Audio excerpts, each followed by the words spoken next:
not much for gadgets, but I think I just figured out why people have those little doohickeys on their windshields that hold their phone, so they can have conversations, and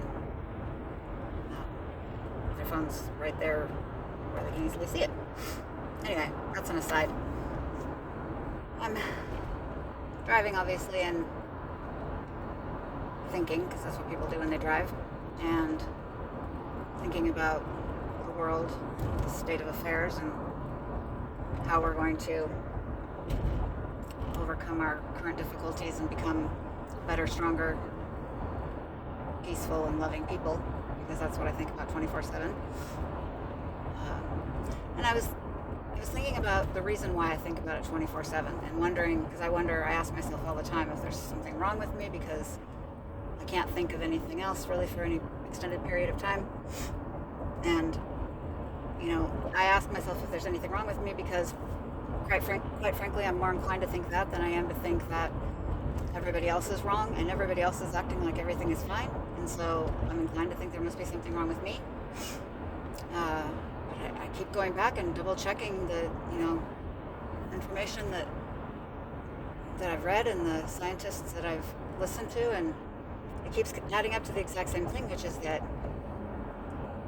humanity is in its dying days if we don't make some serious changes.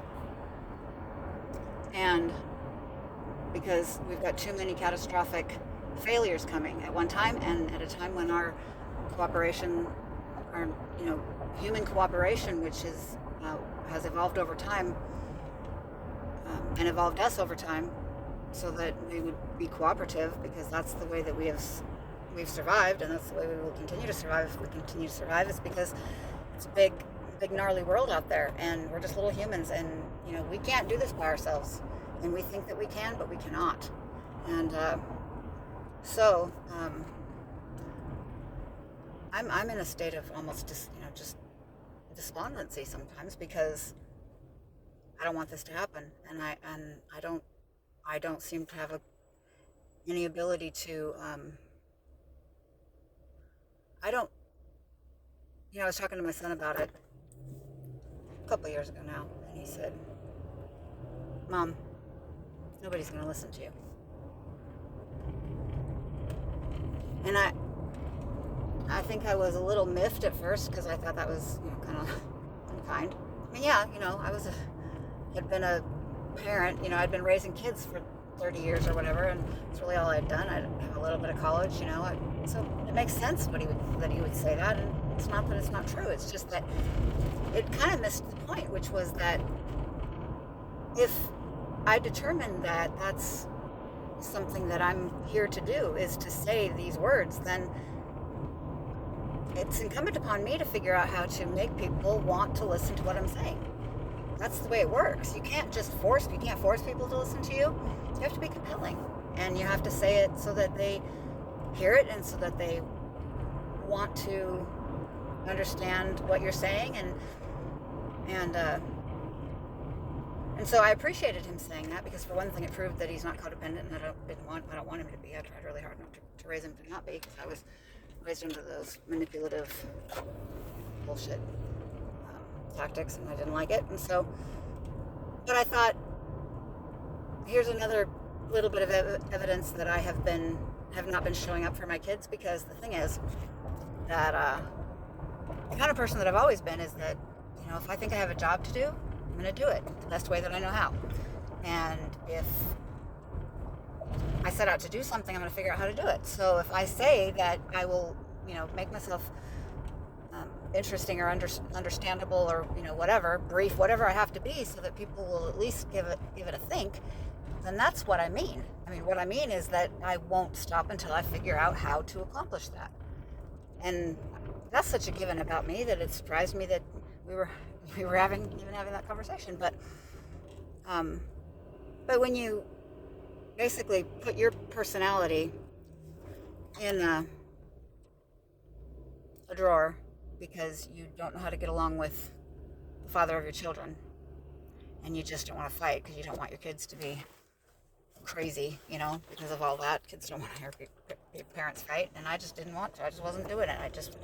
I would rather swallow my frustration and my hurt feelings and my tears than start or cause or can even participate in a fight. I just never wanted to do it. I don't want my kids to be um, torn apart like that, um, and stressed and anxious, and it's just toxic. I just don't want to do it.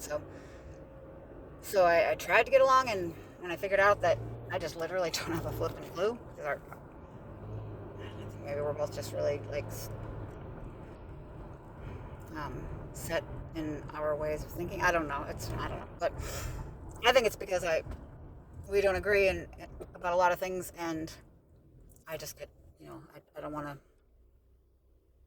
I try to speak my mind, and it doesn't go real well. But anyway, moving on. So years and years and years of doing that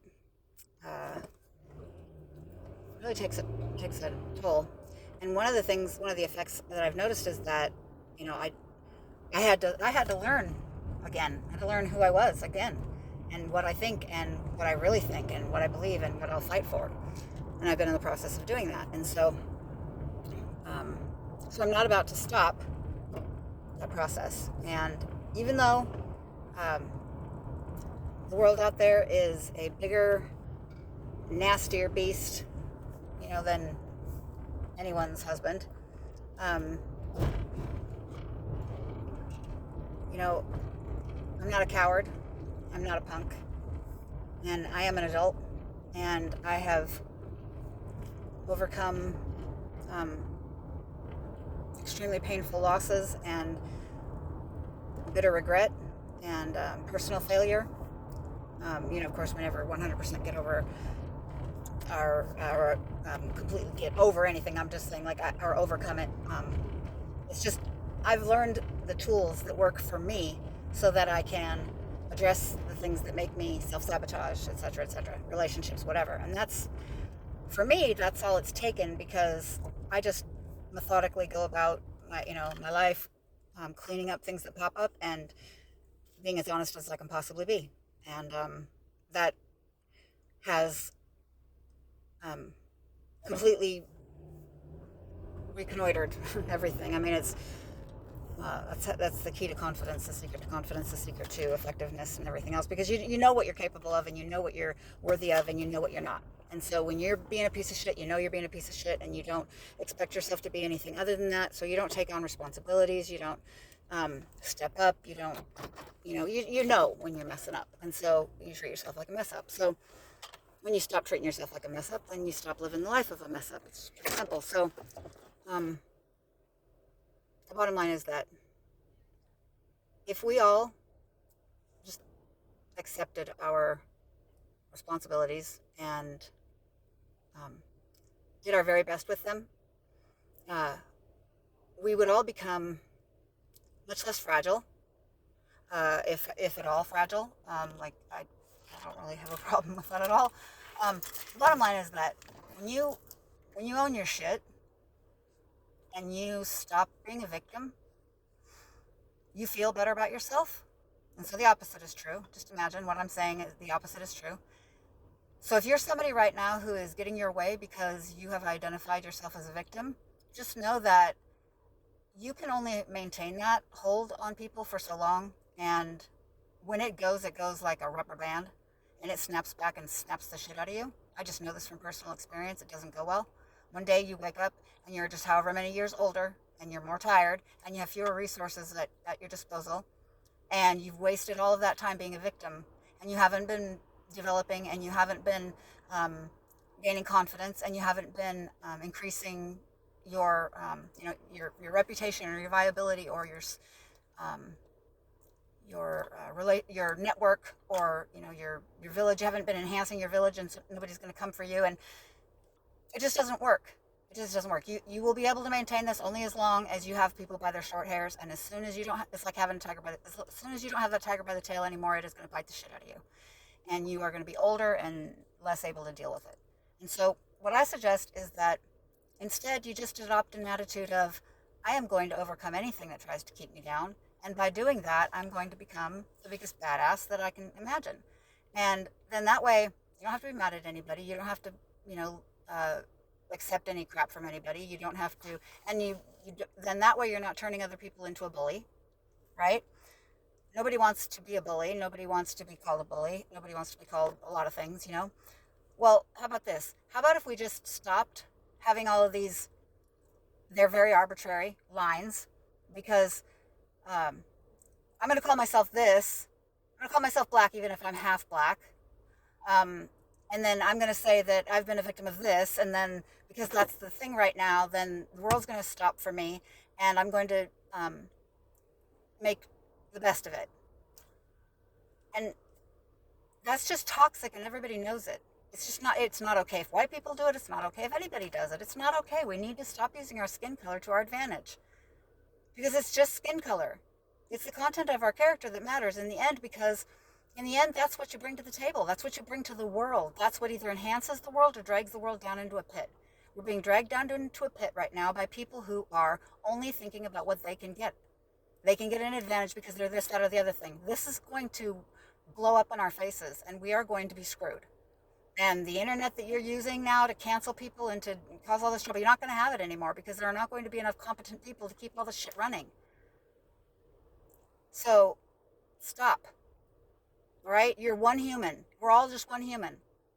And none of us has the right to destroy the whole thing for anybody else. There's no way to take a vote on how old do we want to agree that we want to just cancel culture, literally. We just want the world to be over. We want everybody to be, we want to go back into the dark ages. No, thank you. No, thank you. We've made progress. I know white people have made progress because we used to be a bunch of fucking assholes. We pull our heads out of our asses and we look around and we're like, damn, that shit was really fucked up. And then all of a sudden, then people start hitting us. That doesn't make any sense to me. I'm not a racist. I've never been a racist a day in my life. I don't know any racists that are white. I really don't. We have had that shit taught to us. I mean, we just learned it we just weren't allowed to. Maybe I'm just a Pacific Northwest girl, but I was not allowed to be like that. I wasn't allowed to think like that or act like that. My kids definitely were not, or anyone in my house. And so, you know, you could walk all day and talk all day and you're not going to find anybody who's ever seen me act racist. But I'm telling you, shit's out of control and it's not going to work, and all we're doing is causing more division, and we just need to stop. We need to take a deep breath. We need to come together. That's literally the only way out of this. And we can transform together or we can fail apart. That's it. We've got to come together. We've got to figure this stuff out. And if we had a whole bunch of 7 billion badasses walking around who had overcome the difficulties in their life and who had said, I'm bigger than that. I can turn that into fuel. I can turn that into a victory. I can use that the way that so many countless others down through time have used the struggles of their time to make themselves better and stronger and wiser and of better service and a credit to their species. That's what we're supposed to do. That's what we came here to do. That's the only thing we're meant to do. It's the only thing that's asked of us, is that we are a credit to our race, the human race. And you can't do that by being a victim, and you can't do that by passing on the opportunity to step up and be part of the solution just because you think your feelings were hurt more than somebody else's. Both of my parents killed themselves. Okay? Life is hard. Life is hard. But what I know is this: it can also be happy. It can be blissful and joyful, and it can be pleasant, and we can share music, and we can laugh, and we can sing, and we can dance, and we can eat, we can break bread together, or we can just destroy each other, and then it's going to be hard and ugly. And I've been where we're going, okay? Because I grew up poor white trash, and I've spent a lot of time down in that particular ghetto, and it's not fun. That's where we're headed. We're headed into a world where there's no accountability, there's no honor. Everybody takes from everybody else, and people just get what they can get, and that's where we're headed. Call me a prophet. That is where we're headed if we don't knock this shit off.